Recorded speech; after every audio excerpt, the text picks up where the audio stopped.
ایک تو میں نیئر کو مبارکباد دینے چاہتی ہوں کہ انہوں نے ایک ٹیچر کی حیثیت سے سب کو خاموش کر دیا. پہلی بار ایسا تھا کہ لوگ باتیں نہیں کر رہے تھے، میں اس میں زیادہ کامیاب نہیں ہو سکی. اور دوسری بات میری سمجھ میں نہیں آتا ہے، میں یہی 3 مقالے ابھی تک پیش کیے گئے ہیں اور سب نے اتنے اہم اور الگ الگ پہلوؤں سے کیفی اعظمی کو پیش کیا ہے کہ میری سمجھ میں نہیں آتا ہے. نیئر ہوں یا ہمارے ولی صاحب ہوں یا فاروق صاحب ہوں، واقعی میں یہی مہدی صاحب سے کہہ رہی تھی کہ کوئی لکھے اور اس کو پڑھے، ایک بار پڑھ لیا مگر اتنا احساس نہیں ہوتا ہے، وہ محسوس کرنا چیز کو، کہ جو اس طرح کے سیمینار اتنے اہم، جس کی معنویت بھی بڑھتی ہے، اہمیت بھی بڑھتی ہے، ایسے مقالے، ایسی تقاریر تو میں نہیں کہوں گی، یہ تو دل سے جو بات نکلتی ہے اثر رکھتی ہے. شابش نیئر، خوش رہو. چھوٹے ہو اس لیے شابشی دے رہی ہوں، ورنہ آج ولی صاحب اور فاروق صاحب تو سلیوٹ کے وہ ہے حقدار ہیں کہ اتنی اچھی طرح سے انہوں نے اپنے مقالے کی تیاری کی اور ہمارے سامنے پیش کیا. اور ہم جیسے لوگوں کی جن کی نالج بہت ہی کم ہے نئے نئے پہلوؤں سے، حالانکہ کیفی اعظمی کو میں نے بہت پڑھا ہے، ان کی جو نقلیت بہت سنا، لیکن جس پہلو سے آپ نے ان کو دیکھا ہے، ان کو پیش کیا ہے، نیئر نے کہاں کا سلسلہ کہاں جوڑا ہے. میں نے آج تک جو کہ آپ نے اتنی اچھی سلیس اردو میں اس کو پیش کیا ہے، میں خیر یہ تو دوسرے بتائیں گے. فاروق صاحب نے دوسرا پہلو تلاش کر کے اس کو پیش کیا.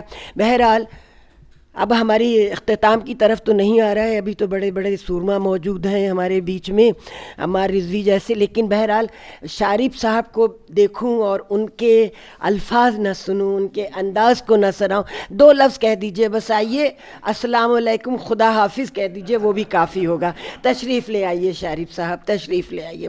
آپ کو سنے بغیر ایک تشنگی سی رہ جاتی ہے. فضل امام رضوی صاحب، شیلن ساگر صاحب، عمار رضوی صاحب، پروفیسر صابرہ حبیب صاحبہ، ولایت جعفری صاحب، خواتین و حضرات، میں دراصل کیفی صاحب پر کل گفتگو کر چکا تھا اور اس وقت صابرہ حبیب صاحبہ نے اصرار کیا کہ میں پھر آپ کے سامنے حاضر ہو جاؤں. بہت اچھے مقالے اس وقت ہوئے، یہ بہت خوشی کی بات ہے. ایسے بہت کم سیمینار ہوتے ہیں جس میں اتنے معیاری مقالے مسلسل پیش کیے جائیں. بہت قابل مبارکباد ہے. اور پہلا خطبہ ہمارے علیمت فاطمی صاحب کا جہاں سے شروع ہوا تھا، وہ تسلسل، وہ معیار اور وہ نقطہ نظر آخری تقریر تک آج کی باقی رہا. حضرات، کیفی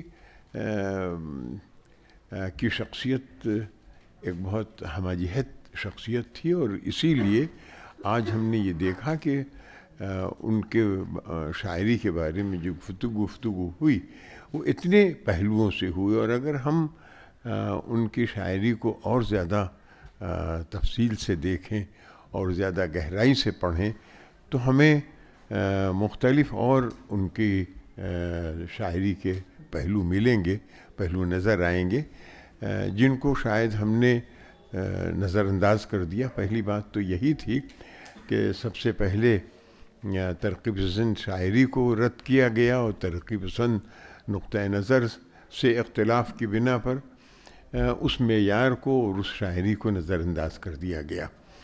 آج جس طرح سے آج کی نئی نسل نے، جس سے ہمارے نوجوان جو اس وقت جنہوں نے گفتگو کی آپ کے سامنے متعلق ہیں، اس نے اثر نو اس طرف دیکھنا شروع کیا ہے. اور میں یہ سمجھتا ہوں کہ ایک وقت کے بعد چیزوں پر دوبارہ نظر ڈالنے کی ضرورت ہوتی ہے، اور یہ بہتر ہے کہ ہم ان تمام چیزوں کو اثر نو دیکھیں، واقعتاً ہم اس کی انالیسس کریں، اس کا تجزیہ کریں کہ ترقی پسند شاعری نے ہمیں جو کچھ دیا اس کی کیا حیثیت ہے. کیا وہ تمام کا تمام رد کر دینے کے قابل ہے؟ وہ تمام کا تمام وقتی تھا، لمحاتی ادب تھا؟ اس وقت لمحاتی ادب کی بھی بات ہوئی اور اس کے بارے میں گفتگو ہوئی. تو میں یہ سمجھتا ہوں کہ اس کو اثر نو ایک بار دیکھنے کی ضرورت ہے. ہم نے آج جس طرح سے کیفی کا مطالعہ کیا اور کیفی کے ہاں جس نہج پر گفتگو کی، جن پہلوؤں کو کیفی کے ہاں ہم نے تلاش کرنے کی کوشش کی اور جس طرح سے ان کی اہمیت کا اظہار کیا، وہ یہ ظاہر کرتا ہے کہ اگر ہم اس کو زیادہ بہتر طریقے پر اور دیکھتے ہیں تو ہمیں محسوس ہوگا کہ یہ شاعری صرف لمحاتی شاعری یا وقتی شاعری نہیں تھی. اس کے اندر جو گہرائی ہے وہ اسی طرح کی گہرائی ہے اپنے وقت کے ساتھ جس طرح کی گہرائی ہم اپنے کلاسیکی شاعری میں تلاش کرتے ہیں. تو حضرات، یہ مجھے صرف یہی عرض کرنا تھا اور میں شکر گزار ہوں صابرہ حبیب صاحبہ کا کہ انہوں نے پھر مجھے یہاں پر بلایا اور آپ سے چند باتیں کرنے کا موقع ملا. شکریہ.